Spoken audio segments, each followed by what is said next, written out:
many people, I had no idea how to get into research. Being first-generation American, I did not really have anyone to help guide me or tell me why I should do research. Also, like many people, I thought research would be boring and overwhelming, but gladly I was wrong. My very first research internship opportunity was with Estee Lauder. Last spring, I was able to be an intern with them at their microbiology lab. The first week was full of paperwork and safety videos, but once that was over, I had an amazing time. I was only able to work 20 hours a week, and I wish it could be longer. I know, work, but it wasn't just work. It was an amazing, pleasurable experience where I got to make memories and new friends. At Estee Lauder, towards the middle of my internship, when I got to know everybody, we started to have riddles and play games, or even have these daily, really deep conversations with each other. The research microbiology lab team was very sweet and very kind. They were very open, and they helped me learn and apply the microbiology skills that I learned in class at their lab. This internship opened the door for more, so when another opportunity came knocking, I gladly opened the door. This next internship opportunity was with RAM SURI. RAM stands for Research Aligned Mentorship, and SURI stands for Summer Undergrad Research Institute. And that's exactly what I got. I was paired with my mentor, Dr. Park, as you saw before in the keynote speech. He is an amazing person, and with him, I was able to work on 2 projects. The first one was a group project working on macroalgae.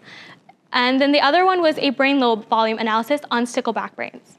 So for the macroalgae, we were able to go to multiple sites to see these algae. My favorite site was Target Rock.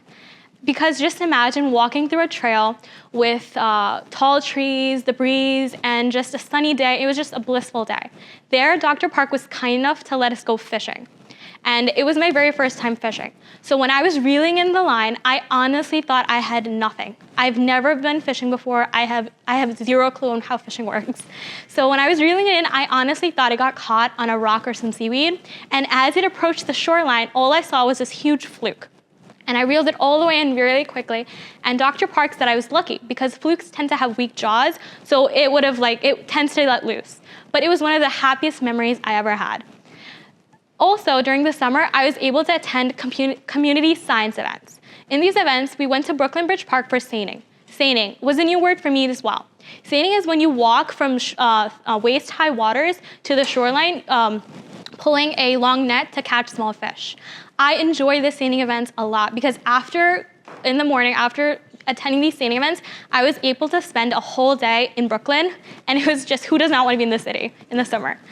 Let me remind you, being first-generation American, I never was far from home or out of the safety of my parents, or I was always with some trustworthy or trusted adults who knew things. But for this event, I had to go to the city all by myself. So I took the train from Ronkonkoma to Penn Station, and then I was supposed to take the subway from Penn Station to downtown Brooklyn. But the inexperienced me actually took the train uptown, and I had a panic attack, but I'm okay. I asked the lady next to me, and she was very sweet, and she told me that just get off this train, and when you get to the platform, go to the train on the other side. And I took it, I went down, and everything went well. Through these events, I understand going places with their parents is perfectly normal. It's nothing to be looked down upon. But sometimes with these little pockets of independence and trust, it allows you to grow as a person and allows you to gain some self-confidence. Through these events, through these opportunities, I was able to have many firsts. And these firsts allow me to grow as a person, but also create great memories, create great friendships, and have an amazing mentorship, but also allowed me to gain some self-confidence. I was in your shoes last year. I attended the first Ignite Symposium. There, I presented a poster proposal, and I sat down in these very chairs watching these amazing Spark speakers talking about how they're getting patents, how they're making apps. They were getting far with their research. And I sat in those chairs thinking, I can never be them. But look at me now today. I'm here sharing my 2 cents about research. Oh, I'm so confused. Sorry. I can't stress it enough. For each and every internship opportunity, I thought I was not cut out for it. I thought I could never be there. With Estee Lauder, I was a student, and that was a microbiologist team. I was like, I could never fit in. But that never felt, the team was so sweet. They welcomed me with warm arms, and they taught me sorry, they taught me what I needed to learn, because you can't learn everything from a book. And with Ram Surrey, I really had no idea I'd ever work with fish brains or algae. Like I think Rita said before, I want to be a doctor. And in that rinse, I don't want to have any regrets in life. So you know how when we're in high school and we take these electives, and now when we're in college, we're happy that we took baking, we took drama, we took theater, all in high school, and now we can just focus on our major. Just imagine these internship and research opportunities as electives. These electives that will help you explore your discipline, explore new things, try new things. Because maybe in the future, when you get a job or in grad school, you may not have these opportunities again. So explore while you still can. So like I said, this is a lot about firsts. So this was my first time giving a speech to such a large group of people. Thank you so much for your attention.